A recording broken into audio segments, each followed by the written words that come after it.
Auxiliaries और helping verbs ये क्या होते हैं?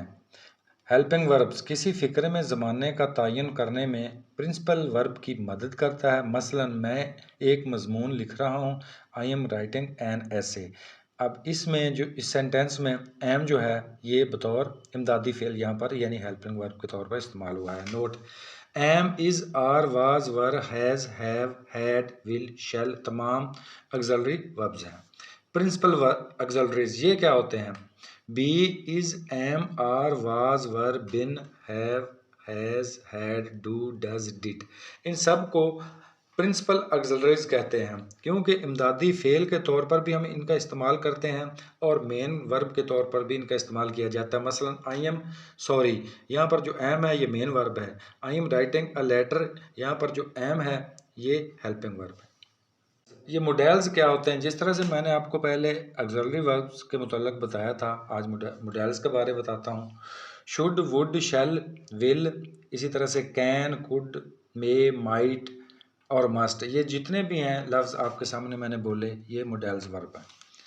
ये तमाम मॉडल्स कहलाते हैं क्योंकि ये सिर्फ हेल्पिंग वर्ब्स के तौर पर इस्तेमाल होते हैं। यानी ये जो जितने भी लफ्ज़ मैंने आपके सामने बोले हैं ये हेल्पिंग वर्ब के तौर पर इस्तेमाल होते हैं, मेन वर्ब के तौर पर इनका इस्तेमाल नहीं किया जाता और इनके बाद हमेशा वर्ब की पहली फॉर्म का इस्तेमाल होता है। मसलन I shall help you, I would like to thank you, we should cooperate with one and other, it may rain today, you must consult a doctor. इसमें देखें ये जितने भी मॉडल्स इस्तेमाल किए इन सब के बाद हमने वर्ब की फर्स्ट फॉर्म का ही इस्तेमाल किया है, इसलिए इन्हें मॉडल्स कहते हैं।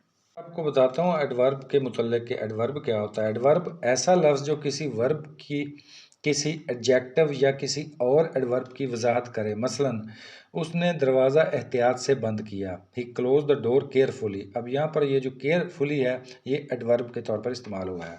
वो तेज़ी से दौड़ा, ही रैन क्विकली।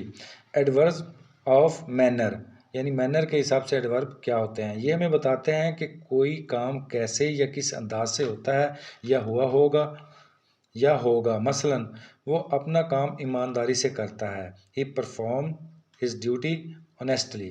अब इसमें ये जो ऑनेस्टली है ये एडवर्ब ऑफ मैनर है।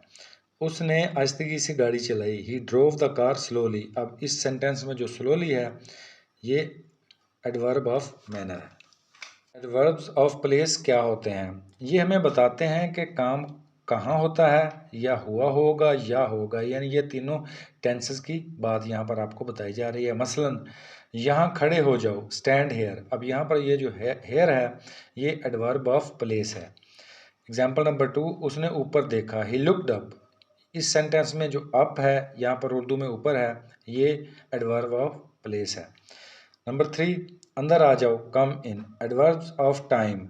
ये बताते हैं कि काम कब होता है या हुआ होगा। मसलन वो आज रवाना हो रहा है, ही इज़ लीविंग टुडे। अब इसमें ये जो टुडे है ये एडवर्ब ऑफ टाइम है। एग्जाम्पल नंबर 2, असद का लंदन जाएगा, Asad will go to London tomorrow.